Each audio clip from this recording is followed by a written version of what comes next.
ಇವತ್ತು ಕಾರ್ಮಿಕರ ದಿನಾಚರಣೆ ಅಂಗವಾಗಿ ಬಿಡುಗಡೆ ಚಿರತೆಗಳ ಪಕ್ಷದಿಂದ ನಾವೆಲ್ಲ ಇಲ್ಲಿ ಕಾರ್ಯಕ್ರಮವನ್ನು ಹಮ್ಮಿಕೊಂಡಿದ್ದೀವಿ. ಏನು ಕಾರ್ಮಿಕರ ದಿನಾಚರಣೆ ಅಂದರೆ, ಇಡೀ ನಮ್ಮ ದೇಶದಲ್ಲಿ ಸ್ವತಂತ್ರ ಭಾರತಕ್ಕೂ ಮುಂಚೆ ಲೇಬರ್ ಆಕ್ಟ್ ಅಂದರೆ ಕಾರ್ಮಿಕರಿಗೆ ಕೆಲವು ನಿಬಂಧನೆಗಳಂದರೆ ಅವ್ರಿಗೆ ಅಂತ ಕಾನೂನುಗಳಿತ್ತು. ಯಾವ ಥರ ಕಾನೂನುಗಳು ಅಂದರೆ, ಒಂದು ದಿನಕ್ಕೆ ಒಬ್ಬ ಮನುಷ್ಯ ಎಷ್ಟು ಗಂಟೆ ದುಡಿಬೇಕು ಅನ್ನೋ ಮಿತಿ ಇರಲಿಲ್ಲ. 11ರಿಂದ 14 ಗಂಟೆ ದುಡಿಬೇಕಾಗಿತ್ತು. ಹೆಣ್ಮಕ್ಳು ಅಷ್ಟೇ.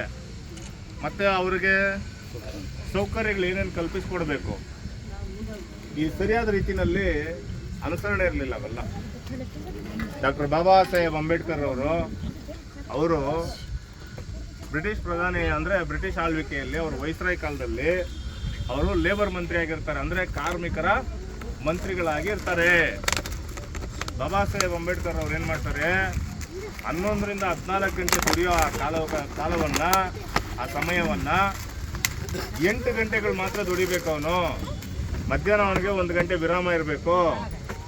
ಬ್ರೇಕ್ ಟೈಮ್, ಟೀ ಟೈಮ್ ಎಲ್ಲ ಹೇಳ್ತಾರಲ್ವ, ಟೀ ಟೈಮ್ ಇರಬೇಕು. ಅವ್ರಿಗೆ ಕಾರ್ಮಿಕರಿಗೆ ವಿಮೆ ಇರಬೇಕು. ವಿಮೆ ಅಂದರೆ ESI ಇನ್ಶೂರೆನ್ಸು. ಮತ್ತು ಅವ್ರಿಗೆ ಯಾವುದು ಬೇಕಾದ ಸೌಕರ್ಯಗಳನ್ನ ಕಲ್ಪಿಸ್ಕೊಡ್ಬೇಕು. ನಿಮ್ದು ESI PF ತಿಂಗಳಾದ್ರೆ PF ಕಟ್ ಮಾಡಬೇಕು. ಎಲ್ಲ ಕಾರ್ಮಿಕರು, ಕೂಲಿ ಕಾರ್ಮಿಕರಾಗಲಿ, ಕಾರ್ಖಾನೆಯಲ್ಲಿ ಕೆಲಸ ಮಾಡೋರಾಗಲಿ, ಡ್ರೈವರ್ಗಳಾಗಲಿ, ಯಾವುದೇ ಹುದ್ದೆಯಲ್ಲಿರ್ತಕ್ಕಂಥ ಕಾರ್ಮಿಕರಿಗಾಗಲಿ ಈ ರೀತಿ ಎಲ್ಲ ಸೌಲಭ್ಯಗಳನ್ನು, ಸೌಕರ್ಯಗಳನ್ನು ಕಲ್ಪಿಸಿಕೊಡ್ತಾರೆ ಬಾಬಾ ಸಾಹೇಬ್ ಅಂಬೇಡ್ಕರ್ ಅವರು. ಇವತ್ತು ಈ ದೇಶದಲ್ಲಿ ಕೂಲಿ ಕಾರ್ಮಿಕರಾಗಲಿ, ಬಡವರ್ಗದವರಾಗಲಿ, SC ST ಅವರಾಗಲಿ, ಯಾವುದೇ ಧರ್ಮದವರಾಗಲಿ, ಯಾವುದೇ ಕೋಮಿನವರಾಗಲಿ ನಮ್ಮನ್ನು ಕುಗ್ಗಿಸಿ ಬಗ್ಗಿಸಿ ಜೀತ ಪದ್ಧತಿನಲ್ಲಿ ನಮ್ಮನ್ನು ಆಳ್ಕೊಂಡು, ನಮ್ಮ ಹತ್ರ ಕೆಲಸ ಮಾಡಿಸ್ಕೊಂಡು ಆಳ್ಕೊಂಡು ಬಂದಿರತಕ್ಕಂಥ ಒಂದು ಅನಿಷ್ಟ ಪದ್ಧತಿಗಳಿಂದ ನಮ್ಮನ್ನೆಲ್ಲ ಬಿಡಿಸಿ ಇವತ್ತು ಈ ಭಾರತ ದೇಶದ ಸ್ವತಂತ್ರ ಪ್ರಜೆಗಳನ್ನಾಗಿ ನಮ್ಮನ್ನೆಲ್ಲ ಸಂವಿಧಾನದ ಮುಖಾಂತರ ನಿಲ್ಲಿಸಿರ್ತಕ್ಕಂಥ ಏಕೈಕ ಮಹಾನ್ ಭಾವ ಡಾಕ್ಟರ್ ಬಾಬಾ ಸಾಹೇಬ್ ಅಂಬೇಡ್ಕರ್ ಒಬ್ಬರೇ. ಇವತ್ತು ಕಾರ್ಮಿಕರ ದಿನಾಚರಣೆ ಅಂತ ದಿನ ಮಹಾನ್ ಮಹಾತ್ಮ ಡಾಕ್ಟರ್ ಬಾಬಾ ಸಾಹೇಬ್ ಅಂಬೇಡ್ಕರ್ ಅವರನ್ನು ನೆನೆಯುತ್ತಾ ಅವರು ನಮಗಾಗಿ ಮಾಡಿರ್ತಕ್ಕಂಥ ಹೋರಾಟಗಳನ್ನು, ಕ್ರಾಂತಿಗಳನ್ನು ನಾವು ನೆನೆಸ್ಕೊಂಡು ಆ ತತ್ವ ಸಿದ್ಧಾಂತಗಳಲ್ಲಿ ನಾವು ನಡಿಬೇಕು. ನೀವೆಲ್ಲ ಸಂವಿಧಾನದ ಬಗ್ಗೆ ಗೊತ್ತಿದೆ ಯಾರಿಗಾದ್ರು? ಬಾಬಾ ಸಾಹೇಬ್ ಅಂಬೇಡ್ಕರ್ ಏನೆಲ್ಲ ಸಂವಿಧಾನದಲ್ಲಿ ಏನೆಲ್ಲ ಅನುಕೂಲ ಮಾಡಿಕೊಟ್ಟಿದ್ದಾರೆ ಗೊತ್ತಿಲ್ವಾ? ಸ್ವಲ್ಪ ಅಕ್ಷರ ಜ್ಞಾನ ಇದ್ರೆ ಮಾತ್ರ ಗೊತ್ತಿರುತ್ತೆ ಸರ್. ಅಕ್ಷರ ಜ್ಞಾನ ಇದ್ರೆ ಗೊತ್ತಿರುತ್ತೆ ಸರ್. ಅಕ್ಷರ ಜ್ಞಾನ ಇಲ್ಲ. ಮಕ್ಕಳು ಓದಿಸ್ತಾ ಇದ್ದೀರಲ್ಲ, ನಿಮ್ಗೆಲ್ಲ ದೊಡ್ಡ ದೊಡ್ಡ ಮಕ್ಳು ಇರ್ಬೋದು, ತಾಯಂದ್ರಿಗೆ. ನಿಮ್ಮ ಮಕ್ಕಳಿಗೆ ಸಂವಿಧಾನ ಪುಸ್ತಕವನ್ನ ಓದಕ್ಕೆ ಇಲ್ಲ, ನಮ್ಮಂತವ್ರ ಕೈಲಿ ಯಾರ ಕೈಲಾದ್ರು ಹೇಳಿದ್ರೆ ನಾವು ತಲುಪಿಸ್ತೀವಿ. ಸಂವಿಧಾನ ಪುಸ್ತಕ ಓದಬೇಕು. ಹೆಣ್ಣು ಮಕ್ಕಳು ಬರೀ ಅಡುಗೆ ಮಾಡ್ಕೊಂಡು, ಮನೆ ಕೆಲಸ ಮಾಡ್ಕೊಂಡು, ಗಂಡನಿಗೆ ಸೇವೆ ಮಾಡ್ಕೊಂಡು ಇರ್ಬೇಕನ್ನೋ ಕಾಲ ಒಂದು ಕಾಲ ಇತ್ತು. ನಿಮಗೂ ಸಹ ತಂದೆ ಆಸ್ತಿನಲ್ಲಿ ಪಾಲು, ಗಂಡನ ಆಸ್ತಿನಲ್ಲಿ ಪಾಲು. ಗಂಡನ ಮದುವೆ ಆದ್ಮೇಲೆ ಗಂಡನ ಕಳ್ಕೊಂಡಿರ್ತಕ್ಕಂಥ ವಿಧವೆ ಮಹಿಳೆಯರಿಗೆ ಗಂಡನ ಆಸ್ತಿನಲ್ಲಿ ಪಾಲು, ಸಮಪಾಲು ಅನ್ನೋದನ್ನ ಡಾಕ್ಟರ್ ಬಾಬಾ ಸಾಹೇಬ್ ಅಂಬೇಡ್ಕರ್ ಅವರು ತಂದುಕೊಟ್ಟಿದ್ರು.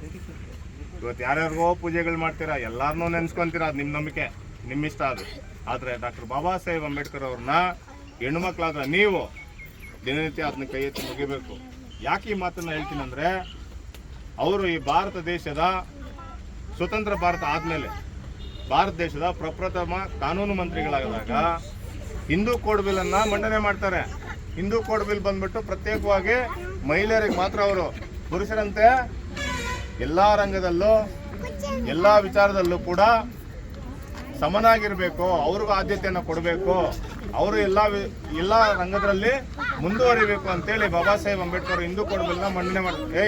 ಸುಮ್ಮನೆ ಇರ್ಬೇಕು ಮಕ್ಕಳು, ಇಲ್ಲಿ ನೋಡಮ್ಮ. ಅದನ್ನ ಅಂದಿನ ಸರ್ಕಾರ ನಿರಾಕರಿಸುತ್ತೆ. ನಿರಾಕರಿಸಿದಾಗ ಹೆಣ್ಣು ಮಕ್ಕಳಿಗೋಸ್ಕರ, ಹೆಣ್ಣು ಮಕ್ಕಳ ಸೌಲಭ್ಯಕ್ಕೋಸ್ಕರ, ಸೌಕರ್ಯಗಳಿಗೋಸ್ಕರ ನಾನು ಮಂಡನೆ ಮಾಡ್ತಕ್ಕಂಥ ಈ ಒಂದು ಹಿಂದೂ ಕೋಡ್ ಬಿಲ್ನ ನೀವು ನಿರಾಕರಿಸಿದಲ್ಲಿ ನಿಮ್ಮ ಮಂತ್ರಿ ಮಂಡಲ ಪದವಿ ನನಗೆ ಬೇಕಾಗಿಲ್ಲ ಅಂತೇಳಿ ಕಾನೂನು ಮಂತ್ರಿಗಳ ಪದವಿಯನ್ನು ರಾಜೀನಾಮೆ ಕೊಟ್ಟು ಬರ್ತಾರೆ. ಅವರು ಯಾರಿಗೋಸ್ಕರ? ಹೆಣ್ಣು ಮಕ್ಕಳಿಗೋಸ್ಕರ. ಇವತ್ತು ಒಂದು ಕಾರ್ಪೊರೇಟರ್ ಹಂಗೆ ಮಾಡೋಕ್ಕಾಗುತ್ತಾ? ಒಂದು ಜಿಲ್ಲಾ ಪಂಚಾಯತಿ ಮೆಂಬರ್ ಮಾಡೋಕ್ಕಾಗುತ್ತಾ? ಒಂದು ಪಂಚಾಯತ್ ಅಧ್ಯಕ್ಷನ ರಾಜೀನಾಮೆ ಕೊಡ್ತಾರಾ? ಅಂತಹ ಮಹಾನ್ ಭಾವ, ಅಂತಹ ಮಹಾನ್ ತ್ಯಾಗಿ ಅವರು. ಇವತ್ತು ಭಾರತದ ಸಂವಿಧಾನದಲ್ಲಿ ಎಲ್ಲ ಅನುಚ್ಛೇದಗಳಲ್ಲಿ ಸ್ವಾತಂತ್ರ್ಯ ಸ್ವಾತಂತ್ರ್ಯ ಸ್ವಾತಂತ್ರ್ಯ, ಅಭಿವ್ಯಕ್ತಿ ಸ್ವಾತಂತ್ರ್ಯ, ಸಂಘಗಳನ್ನು ರೂಪಿಸುವ ಸ್ವಾತಂತ್ರ್ಯ, ಓಡಾಡುವ ಸ್ವಾತಂತ್ರ್ಯ, ಹೋರಾಟ ಮಾಡುವ ಸ್ವಾತಂತ್ರ್ಯ ಎಲ್ಲವನ್ನು ತಂದುಕೊಟ್ಟಿರ್ತಕ್ಕಂಥ ಮಹಾನ್ ಭಾವನನ್ನ ನೀವು ಪ್ರತಿನಿತ್ಯ ನೆನೆಬೇಕು ತಾಯಂದ್ರೆ. ಅರ್ಥ ಆಯ್ತಾ?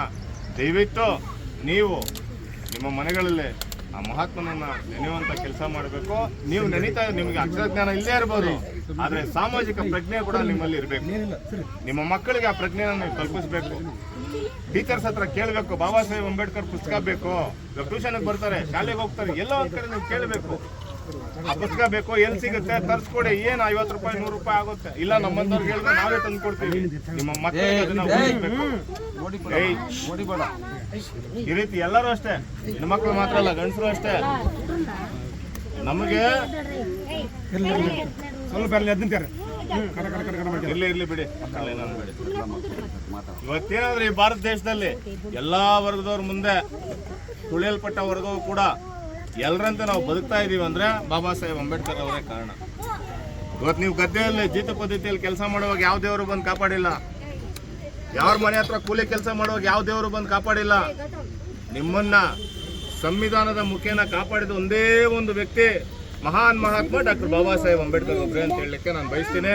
ಇವತ್ತು ಕಾರ್ಮಿಕರ ದಿನಾಚರಣೆ ನಾವೆಲ್ಲ ಇಲ್ಲಿ ಸೇರಿದ್ದೀವಿ. ಈ ಕಾರ್ಮಿಕರ ದಿನಾಚರಣೆಯನ್ನು ಅಣ್ಣ ಹೇಳ್ದಂಗೆ, ಮೂರ್ತಿ ಅಣ್ಣವ್ರು ಹೇಳ್ದಂಗೆ, ಇವತ್ತು ನಿಮಗೆ ರಜೆ ದಿನ. ಇವತ್ತಿನ ದಿನ ನಿಮ್ಗೆ ಏನಾದ್ರು ಹೆಚ್ಚು ಕಮ್ಮಿ ಆಗಿ ನೀವು ಪ್ರಾಣಗಳನ್ನ ಏನಾದ್ರು ಕಳ್ಕೊಂಡಿದ್ದಲ್ಲಿ ಯಾವುದೇ ರೀತಿ ಯಾವುದೇ ಸೌಲಭ್ಯ ಸರ್ಕಾರ ಕೊಡಲ್ಲ.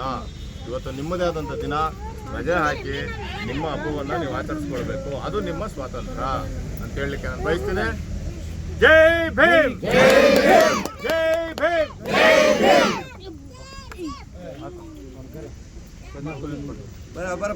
ನೀನು ಪಕ್ಕ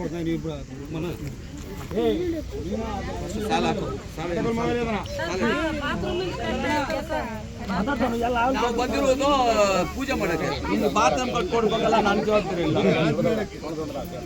ನೀವು ಬಾತ್ರೂಮ್ಗೆಲ್ಲ ಈಗ ಇದಾದ ಮೇಲೆ ಮಾತಾಡೋಣ. ಈಗ ನಾವು ಬಂದಿರೋದು ಹೆಂಗೆ,